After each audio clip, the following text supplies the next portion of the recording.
le vrille et autres figures à en perdre le nord. À la manœuvre, Alexandre pourtant n'a rien d'un voltigeur. Lui veut devenir pilote de ligne. Donc les deux types de positions inusuelles qu'on va voir, on va voir la sortie de piqué. Séance briefing, avant le décollage, l'instructeur détaille une étonnante situation de vol. Eh bien, tu vas mettre les ailes à plat par le chemin le plus court. D'accord ? Et là, ton avion va se retrouver en piqué, mais cette fois-ci les ailes à plat. Et là, tu n'auras plus qu'à faire ta ressource, qui va permettre de remettre l'avion en palier ou en montée, et ensuite remettre la puissance pour stabiliser ta vitesse de montée. Concentration maximale pour le jeune élève pilote. En vol, Alexandre devra travailler les réflexes, entre autres.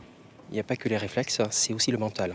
Le mental qui joue énormément. Quand vous êtes dans une situation inusuelle, inhabituelle, il faut que le pilote, instinctivement, il puisse récupérer rapidement ses facultés pour qu'il puisse mettre en œuvre les procédures standards pour récupérer l'avion qui est en détresse. Cette formation dite UPRT n'est plus une option. 10 ans après le crash Rio-Paris, elle est même réglementaire. Selon les enquêtes, le pilote avait alors aggravé le décrochage de l'avion en faisant confiance à un système électronique rendu défaillant par l'orage. Au point d'en oublier ses propres bases de pilotage, 228 morts au-dessus de l'Atlantique.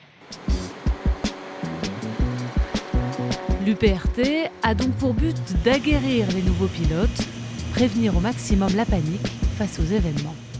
Même si on peut automatiser quasiment tout le vol, il faut garder un pilote dans l'avion, et 2 pilotes en l'occurrence, parce qu'il y aura toujours des situations exceptionnelles. L'intelligence humaine avant celle des outils, de quoi éviter peut-être de nouveaux drames à l'avenir.